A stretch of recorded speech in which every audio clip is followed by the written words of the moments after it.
Hey guys, welcome on dream classes. मैं रुचि जैन आपको पढ़ाने वाली हूँ बायोलॉजी। अब तक का जो हमारा लेक्चर था मादा जनन अंग, फीमेल रिप्रोडक्टिव ऑर्गन, उसमें से हम अभी तक पढ़ चुके हैं बीजांड के प्रकार के बारे में। आज हम उससे ही रिलेटेड एक नोट लिखने वाले हैं कि जो हमारे फ्लावर्स होते हैं, अधिकतर फ्लावर्स होते हैं, उनमें किस तरह का बीजांड पाया जाता है। तो आप नोट कीजिए कि क्या होता है। पहले मैं आए साइड में वापस हमारे जो हमारी बीजांड की संरचना है वो बना देती हूँ।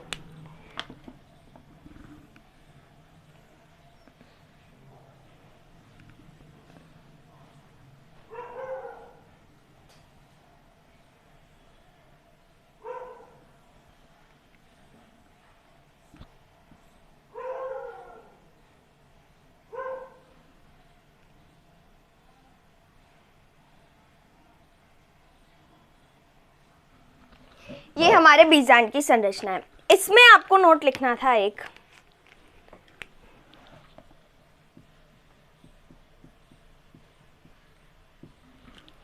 हमारा यहाँ पर था निभाग और निकाग। तो उसमें क्या होता है, निभाग,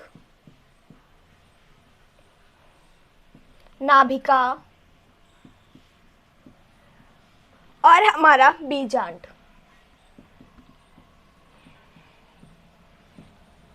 द्वारा तथा बीजांड व्रंत द्वारा की आपसी स्थिति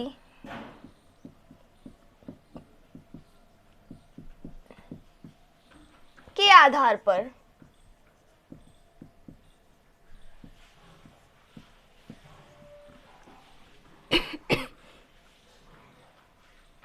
बीजांड कई प्रकार के होते हैं, कई प्रकार के होते हैं। जो हमारा निभाग है, नाभिका था, है ना, बीजांड है, इस और बीजांड व्रंत, इसकी स्थिति कहाँ पर होगी, किस तरह से स्थित होगा, इसके आधार पर हमारे ये जो बीजांड है ये बहुत सारे टाइप के होते हैं। तो अब जो हमारे अधिकांश एंजियोस्पर्म है, इनमें जो बीजांड पाया जाता है ना, वो प्रति प्रकार का होता है। इसको अपन क्या बोलते हैं, उल्टा बीजांड भी बोलते हैं।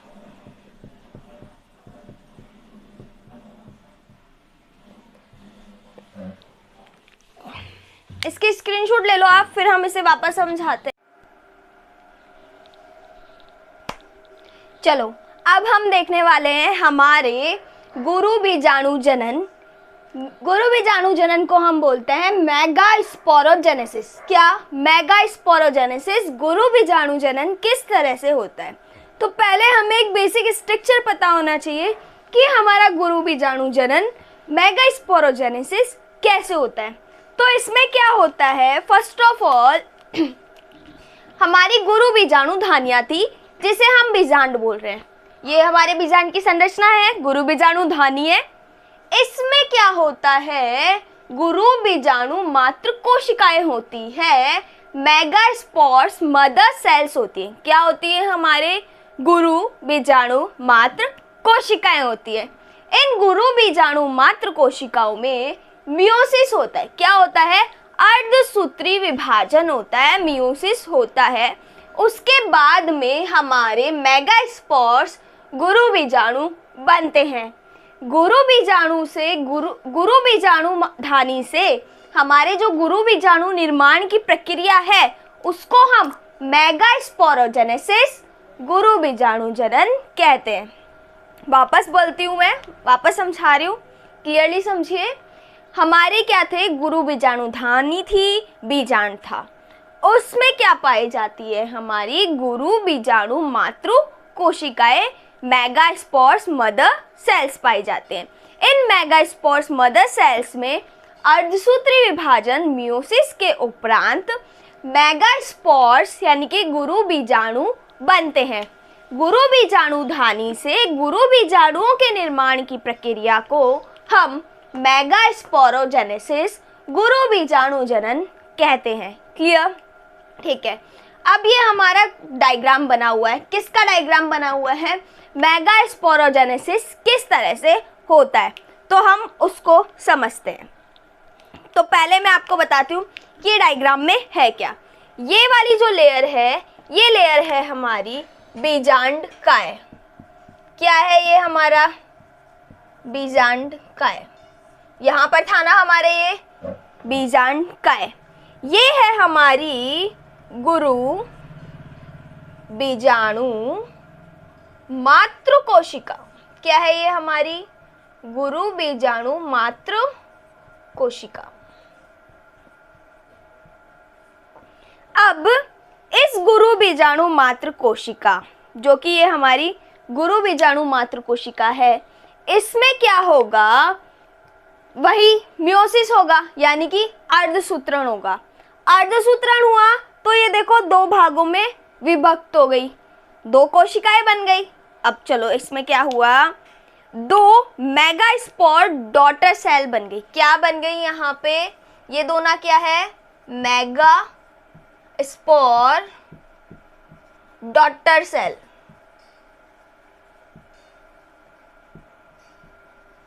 ये हमारा बीजांड का है, ये हमारे बीजांड की स्ट्रक्चर। इस बीजांड में हमारे गुरु बीजाणु मातृ कोशिकाएं, हमारे मेगास्पोर्स मदर सेल। इन गुरु बीजाणु मातृ कोशिकाओं में क्या हुआ?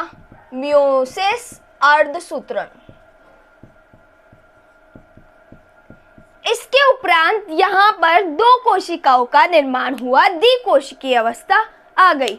तो क्या बन गए? हमारे दो मेगास्पोर्स डॉटर सेल बन गए, यानी कि हमारे दो गुरु बीजाणु मातृ कोशिकाओं से पुत्री कोशिकाएं बन गई। ठीक है। अब इनमें क्या होगा? ये वापस डिवीजन करेगी तो इससे दो बन जाएंगी, ये वापस डिवीजन करेंगी, इससे दो बन जाएगी। तो देखिए यहाँ पे हमारे 4 मेगास्पोर सेल बन गई था, तो इसको हम बोलते हैं मेगा स्पोर टेट्राड। क्या बोलते हैं? मेगा स्पोर टेट्राड गुरु बीजाणु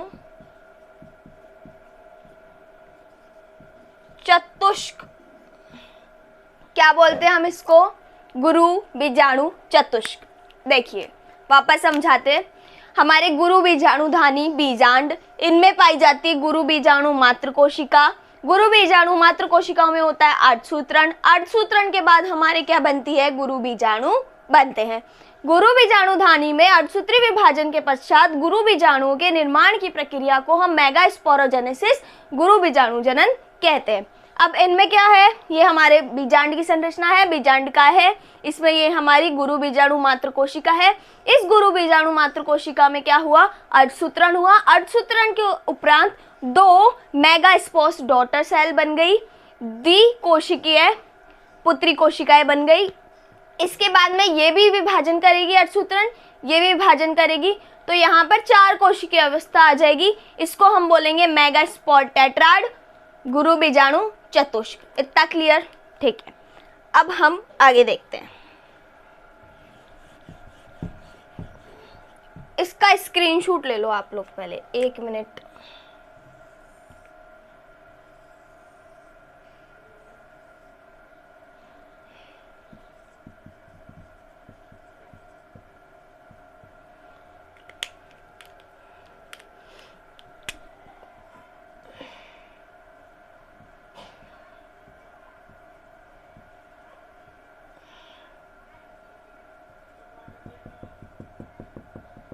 इसका स्क्रीनशॉट ले लीजिए पहले आप, फिर हम हमारे नेक्स्ट पॉइंट में चलते हैं।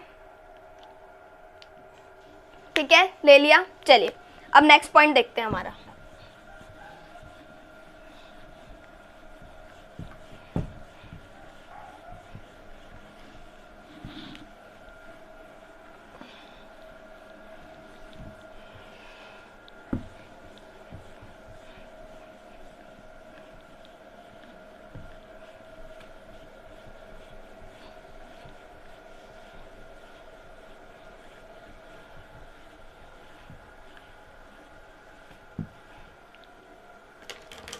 चलिए, अब क्या होता है हमारा जो ये बीजांडसन उत्तक होता है, क्या होता है हमारा बीजांडसन उत्तक टिश्यू, ये क्या करता है, बीजांडकाय का निर्माण करता है। क्या बनाता है ये बीजांडकाय, जो कि क्या होती है, समरूपी होती है एवं अविभेदित होती है। हमारा बीजांडकाय क्या होता है, समरूपी होता है और अविभेदित होता है।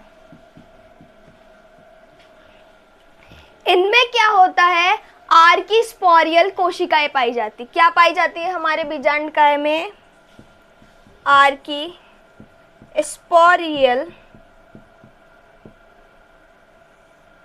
कोशिकाएं पाई जाती है। ये आर्किस्पोरियल कोशिकाएं क्या करती हैं, प्राथमिक भित्ति सेल बनाती है। क्या करती हैं ये आर्किस्पोरियल कोशिकाएं, प्राथमिक भित्ति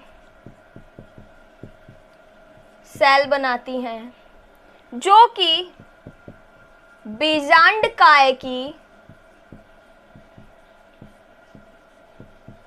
परतें बनाती है, जो कि क्या करती है, बीजांडकाय की परतें बनाती है। और आर्किस्पोरियल सेल क्या करती है, गुरु बीजाणु जनन कोशिकाओं का निर्माण करती है। क्या करती है,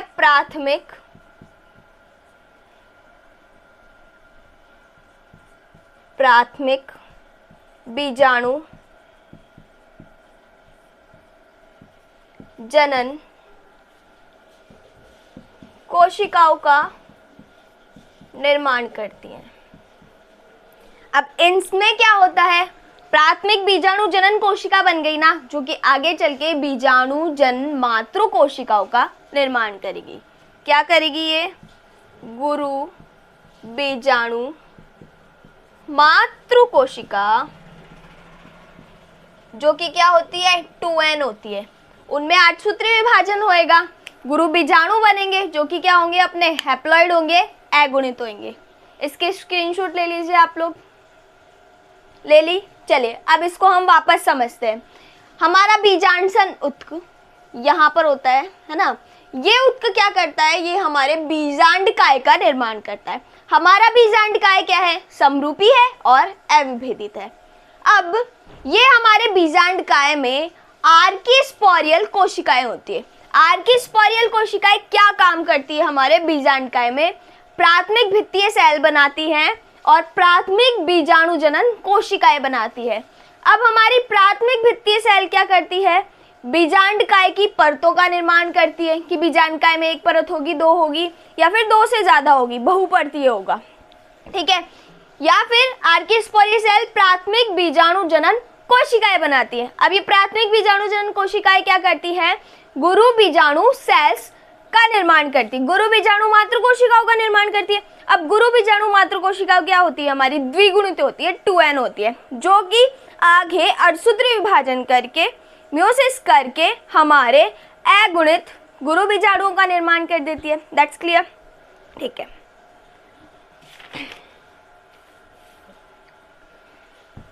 अब हम आगे देखते हैं, ये हमारी गुरु बीजाणु मातृ कोशिकाओं के बारे में।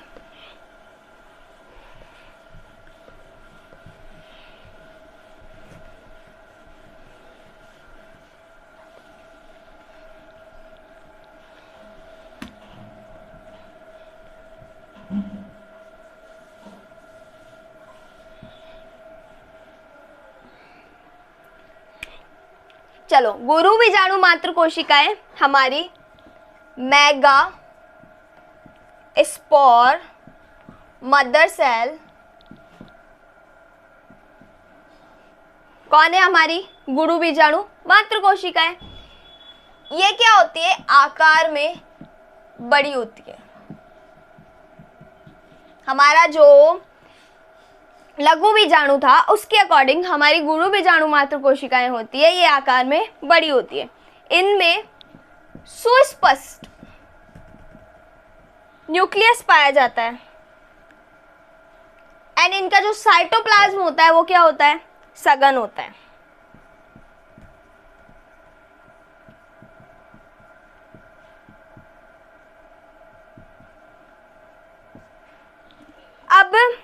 ये हमारी मेगास्पोर्स हैं, ये क्या करती हैं, हमारे मियोसिस करती है। 4 टेट्राड बनाए थे ना, 4 मेगास्पोर्स बनाए थे ना इन्होंने, जो कि बीजांड द्वार पर कितने प्रेजेंट होते हैं, 3। बीजांड द्वार पर कितने होते हैं,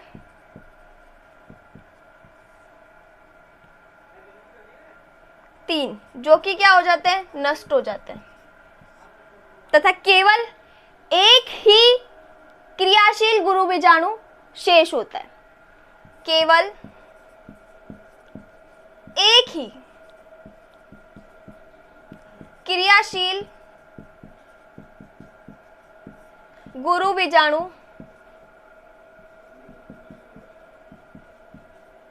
शेष रहता है। अब देखो, शॉर्ट में लिखा है सब कुछ, थ्योरी मैं बोल रही हूँ, आप लिखते जाना। मेगास्पोर्स मदर सेल होती हैं, यानी कि गुरु बीजाणु मात्र कोशिकाएं होती हैं, आकार में क्या होती हैं, बड़ी होती हैं। इनमें सुस्पष्ट न्यूक्लियस, सुस्पष्ट केंद्रक पाया जाता है। गुरु बीजाणु मात्र कोशिकाओं का कोशिका द्रव्य सघन साइटोप्लाज्म प्रेजेंट होता है। अब गुरु बीजाणु मात्र कोशिकाओं में अर्धसूत्री विभाजन के उपरांत 4 गुरु बीजाणुओं का निर्माण होता है। इनमें से जो बीजांड द्वार की ओर 3 स्थित होते हैं वह नष्ट हो जाते हैं और केवल एक ही क्रियाशील गुरु बीजाणु शेष रहता है।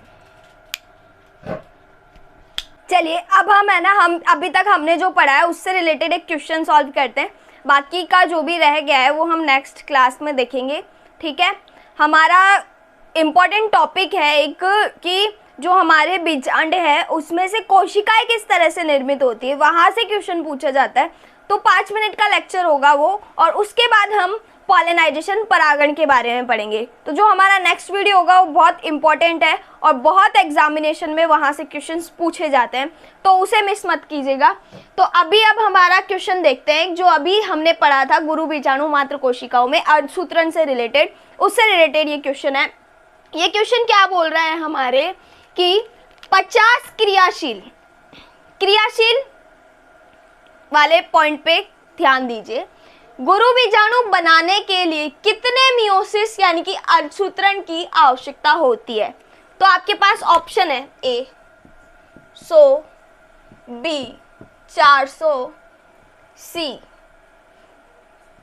50 and D none of these.